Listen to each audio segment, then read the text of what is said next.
میرے محترم دینی بھائیوں اور قابل احترام اور بہنوں، پچھلے درس میں طلب علم کا ایک بنیادی اصول ہم نے دیکھا کہ طالب علم کے لیے ضروری ہے کہ وہ قابل اعتماد ذرائع سے علم حاصل کرے، ایسے لوگوں سے دین کا علم نہ لے جن کا منہج بگڑا ہوا ہے، جو سنت کے بجائے بدعات پر چلنے والے ہیں، جو دلائل کی بجائے اپنی رائے سے دین میں گفتگو کرنے والے ہیں، جن کے لیے اہل علم کی طرف سے لوگوں کو تعلیم دینے کی اجازت نہیں ہے، اس لیے کہ کسی بھی میدان میں، چاہے وہ طب ہو یا کوئی اور میدان ہو، ہر آدمی کے اوپر کوئی اور سرپرست ہوتا ہے جو اس کو اجازت دیتا ہے کہ وہ لوگوں کا علاج کرے، لوگوں کو تعلیم دے اور اسی طرح سے دوسرے کسی میدان میں خدمت کرے۔ اپنے دل سے کوئی آدمی اگر کچھ کرتا ہے، ممکن ہے اس میں صلاحیت ہو، ممکن ہے اس میں صلاحیت نہ ہو، اور اگر ایک انسان کے اندر واقعی اس کام کی صلاحیت نہ ہو اور وہ اپنے دل ہی سے وہ کرنے لگے، بہت ممکن ہے کہ وہ فائدے سے زیادہ نقصان کرے۔ لہٰذا دین کا علم حاصل کرنے کے لیے طالب علم کو چاہیے کہ وہ ایسے لوگوں سے علم حاصل نہ کرے جو سنت کی بجائے بدعات پر چلنے والے ہیں، جن کے پاس قرآن و سنت کا گہرا علم نہیں، جن کا عقیدہ درست نہ ہو، جو اصحاب الاہواء، صاحب ہوا کس کو کہتے ہیں؟ جو دلیل کی بجائے اپنی ذہن کی اپج، اپنے فلسفے کو دین بنا کر لوگوں کے سامنے پیش کرے۔ دین لوگوں کے لیے کوئی کھلونا نہیں ہے کہ کوئی آدمی اپنے دل سے اس میں کچھ بھی بنا کے لوگوں کے سامنے پیش کرے۔ دین اتنی سنگین چیز ہے، دین کا معاملہ اتنا سیریس ہے کہ ایک نبی بھی اپنی طرف سے کوئی ایک چیز بھی دین میں تبدیل نہیں کر سکتا ہے۔ آپ دیکھیے پیاز اور لہسن کا معاملہ، آپ صلی اللہ علیہ وسلم استعمال نہیں کرتے تھے اس لیے کہ آپ کو بدبو پسند نہیں تھی، آپ کے ترک کرنے کی وجہ سے لوگوں نے اس کو حرام سمجھ لیا۔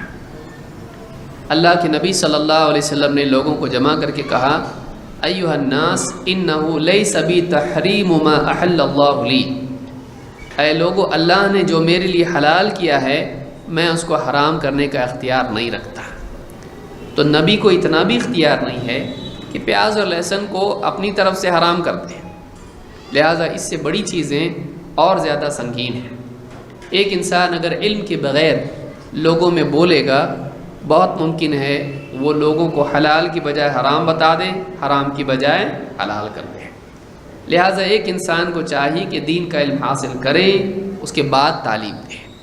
اسی طرح سے لوگوں کو بھی چاہیے کہ وہ ہر بولنے والے کے پیچھے نہ دوڑے، چاہے وہ بولنے والا بولنے میں کتنا بھی ماہر کیوں نہ ہو۔ ایک ہوتی ہے بولنے کی مہارت، ایک ہوتا ہے بولنے کے لیے علم۔ بعض اوقات انسان کے پاس بولنے کی مہارت نہیں ہوتی ہے لیکن وہ صحیح بولنے والا ہوتا ہے۔ دوسرا آدمی بولنے میں بہت ایکسپرٹ ہوتا ہے لیکن اس کے پاس بولنے کے لیے صحیح بات نہیں ہوتی ہے۔ لہٰذا ہمیشہ یاد رکھیں لوگوں کا مزاج، لوگوں کی کمزوری کیا ہوتی ہے۔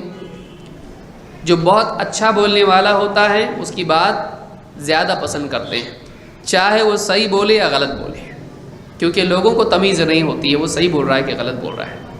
چیک کرنے کے لیے علم چاہیے اور سرے سے لوگوں کے پاس علم نہیں ہے، لہٰذا لوگ اس کے بولنے کی لچک کے اوپر چلے جاتے ہیں، بات کرنے کی صلاحیت کے اوپر چلے جاتے ہیں کہ بہت اچھا بولتا ہے۔ تو بہت اچھا بولتا ہے اور بہت صحیح بولتا ہے میں زمین آسمان کا فرق ہے۔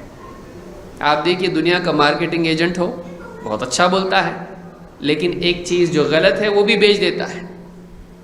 اب آپ اچھا بولتا ہے دیکھیں گے یا صحیح بولتا ہے، سچ بولتا ہے دیکھیں گے۔ تو اچھا بولنے کی بجائے سچا بولنا زیادہ ضروری ہے۔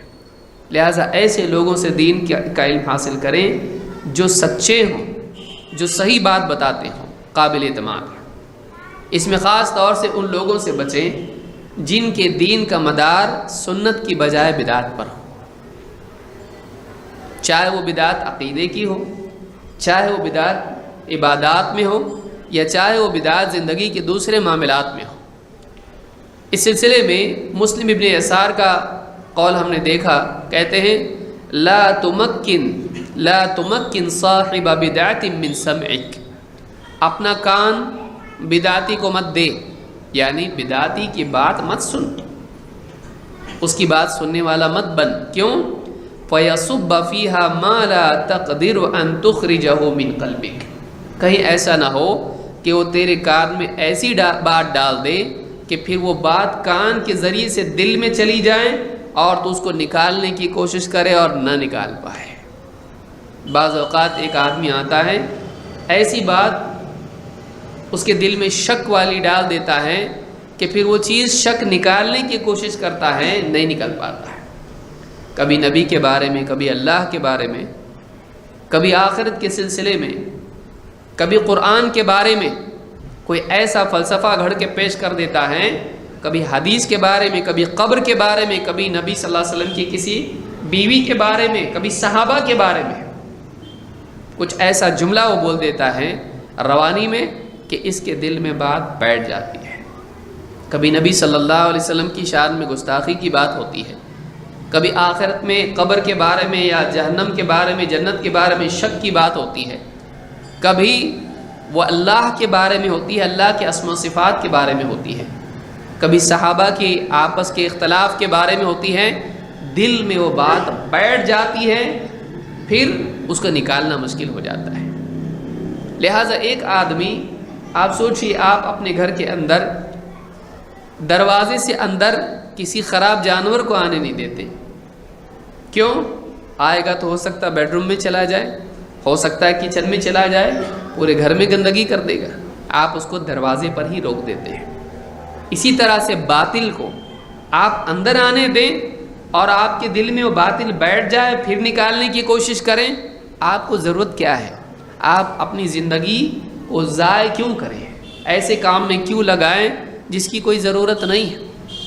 لوگ کہتے ہیں ہم سن کے دیکھیں گے تو صحیح کیا ہے، غلط رہے گا تو نہیں مانیں گے، صحیح رہے گا تو مانیں گے۔ دیکھیے، آپ اگر غلط رہے گا تو نہیں مانیں گے، آپ کا دل آپ کے بس میں نہیں ہے۔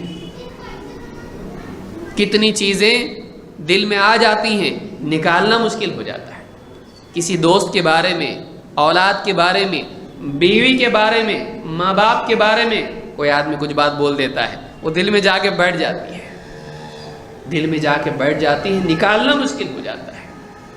کبھی شک کی بات ہوتی ہے، کبھی کچھ اور بات ہوتی ہے۔ دیکھیے آپ، خاص طور سے شک ایک ایسی چیز ہے، دل میں اگر کوئی ڈال دے اس کو نکالنا مشکل ہو جاتا ہے، نکالنا مشکل ہو جاتا ہے۔ لہٰذا ایسے لوگوں کی بات نہ سنیں جو یقین کی بجائے شک دلوں میں پیدا کرتے ہیں، قرآن و سنت کے بارے میں، اللہ اور اس کے رسول کے بارے میں، صحابہ کے بارے میں، آخرت کے بارے میں، دین کے بارے میں۔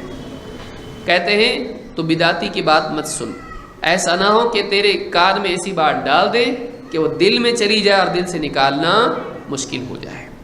ایسا کوئی فلسفہ تجھ کو پیش کر دے تو اس کو اپنے دل سے نکال نہ پائے، تیرا دل کہے کہ نہیں یہی بات صحیح ہے، چاہے قرآن کی بات سامنے آئے، حدیث کی بات سامنے آئے، قرآن کی بھی تعویل کرنے لگ جائے، قرآن کی بھی آدمی تعویل کرنے لگ جائے۔ تو یہ بات ہم نے سنی۔ اس سلسلے میں فضیل ابن عیاض کہتے ہیں من جالس صاحب بدعت لم يعط الحکمہ، جو بدعتی کے ساتھ اٹھتا بیٹھتا ہے، جو بدعتی کے ساتھ جالس، اس کے ساتھ اس کی صحبت اختیار کرتا ہے، بدعتی کے ساتھ چاہے وہ دوست کے اعتبار سے ہو یا وہ معلم کے اعتبار سے ہو، مجلس کے اعتبار سے ہو، من جالس صاحب بدعت لم يعط الحکمہ، اس کو حکمت نصیب نہیں ہوتی ہے، دین کا گہرا علم، سوجھ بوجھ اس کو نہیں ملتی ہے۔ دیکھیے دو چیزیں ہیں، ایک ہے سنت اور دوسرے بدعت۔ حکمت کس کو کہتے ہیں؟ حکمت سنت کو کہتے ہیں، دین کی گہری سمجھ سنت میں۔ اسی لیے آپ دیکھیں حکمت نبی صلی اللہ علیہ وسلم سکھاتے تھے۔ اللہ تعالیٰ نے کیا فرمایا؟ لَقَدْ مَنَّ اللَّهُ عَلَى الْمُؤْمِنِينَ اِذْ بَعَثَ فِيهِمْ رَسُولًا مِّنْ أَنفُسِهِمْ یتلو علیہم آیاتہ ویزکیہم ویعلمہم الکتاب والحکمہ. اللہ نے نبی کی ذمہ داری کیا بتائی؟ ویعلمہم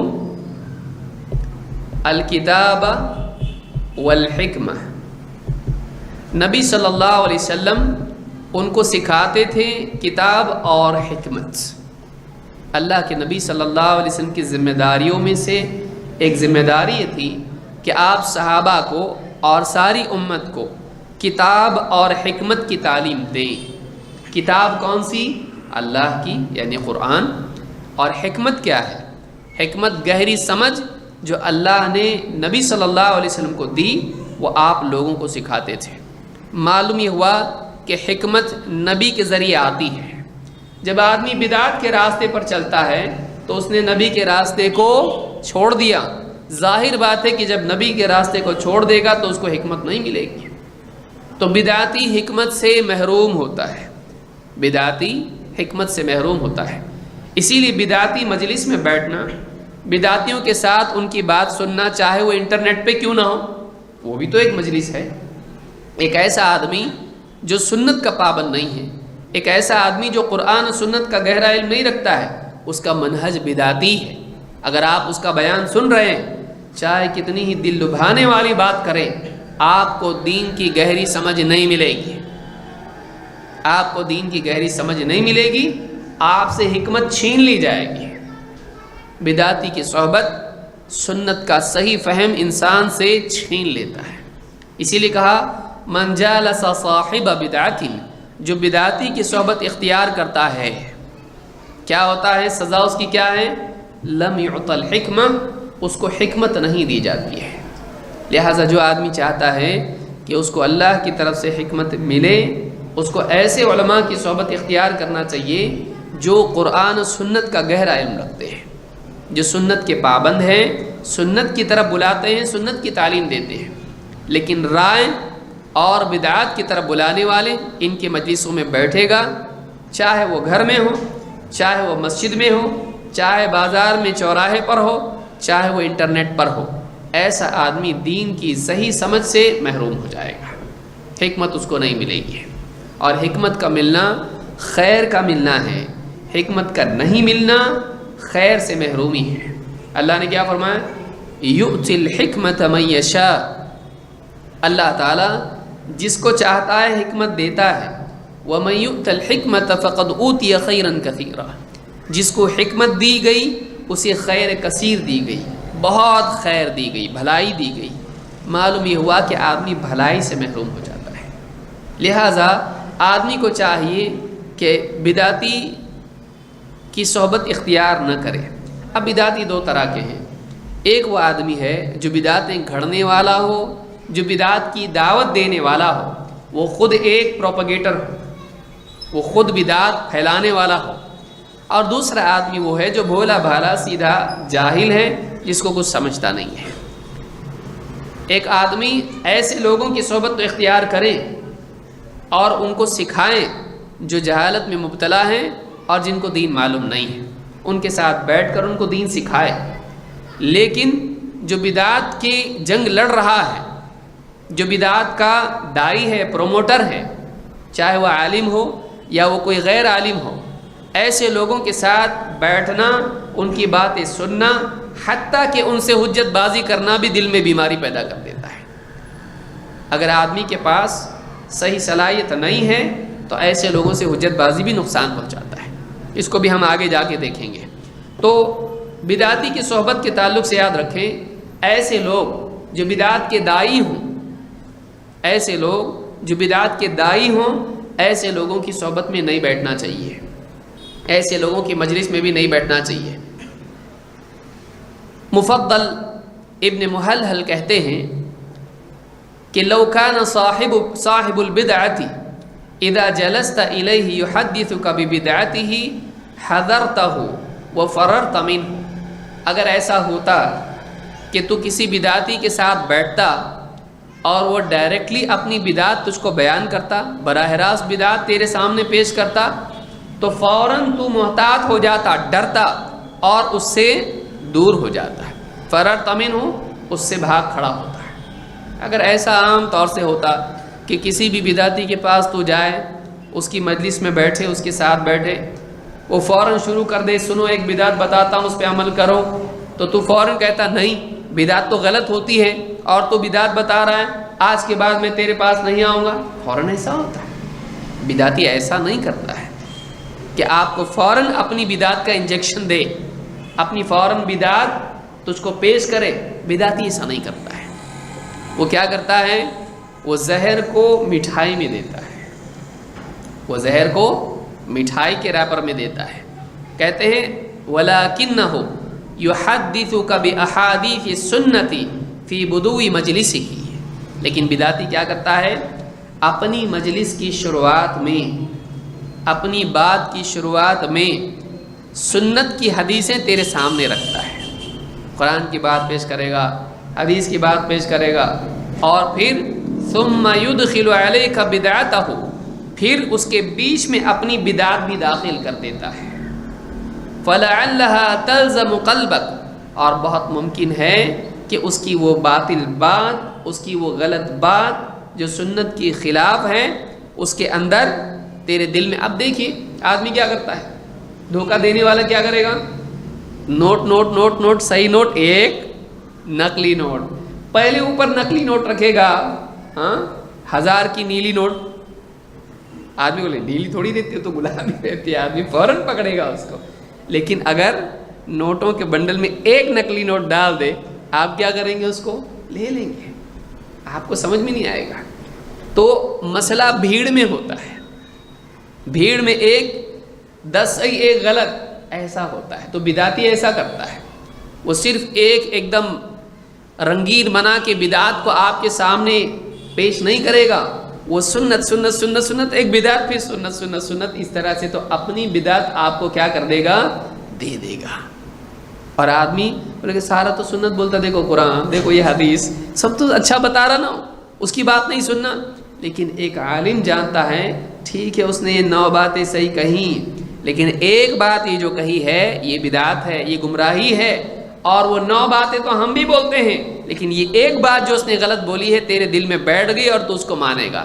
ان 9 باتوں کی وجہ سے یہ ایک غلط بات تو مانا کہ نہیں مانا؟ مانا، کیونکہ آدمی بھروسے کی بنیاد پر بات مانتا ہے، بھروسے کی بنیاد پر مانتا ہے۔